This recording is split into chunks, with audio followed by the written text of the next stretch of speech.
In photography, there are three main ways you can capture an image.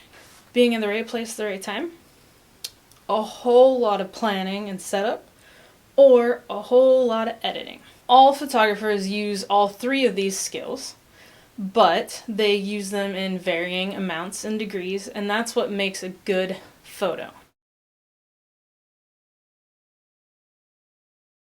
These are going to be photojournalists, nature photographers. They tend to capture those shots just by being in the right place at the right time.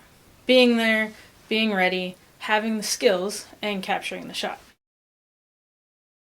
This picture was totally a timing thing. They happened to be in the right place and take a picture at the right time to get this funny reaction.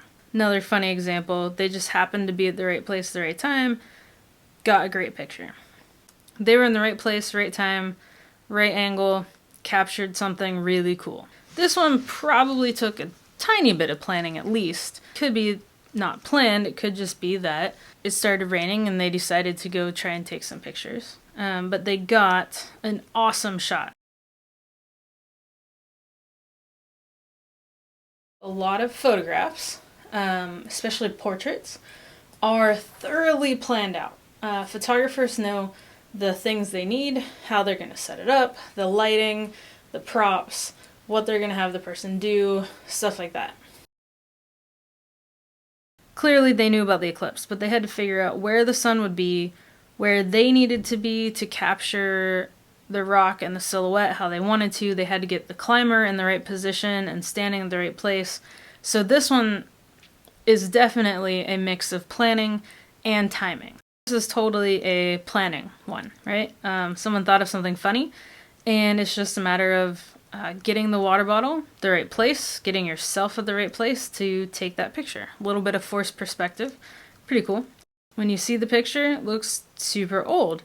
And then if you realize the behind the scenes of it, it was totally just planned out. It took having the miniatures, planning out the scale, and putting it in the street, making it look cool. Here's another planning picture. Funny. Silly, could be used in a lot of weird places. Nothing you couldn't do. Just some imagination, some tape, planning it out, taking a picture. Nothing super fancy. Anybody could do this. It just took the creativity of having a gorilla suit, and the banana, and putting it in a situation that looked funny.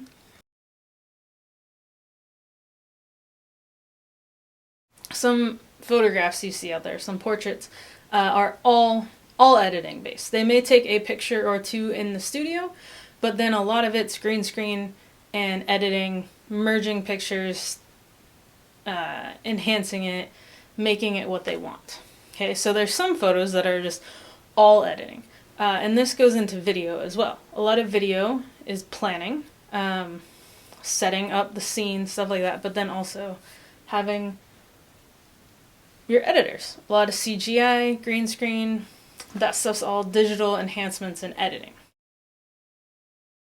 This picture bridges that gap of planning and editing. They had to plan out what they wanted the picture to be and plan to bring the ladder, stuff like that. But then majority of the picture was made by editing.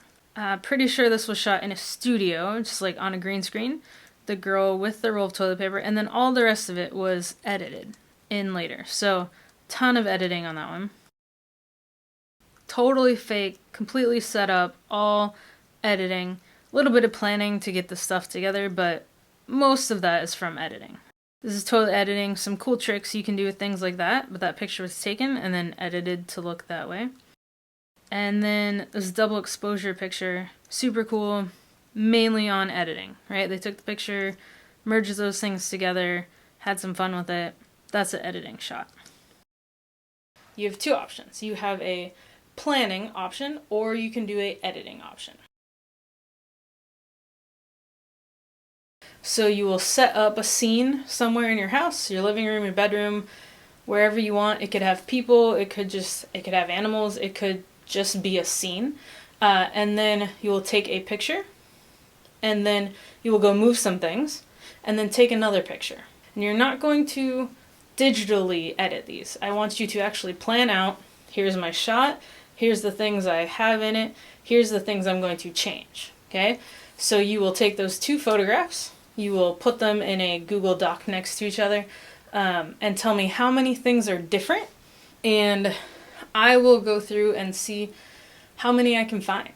So 2 photos, 1 regular, 1 changed, and list how many things are different. I want to see between 5 and 15 things that are different in those images.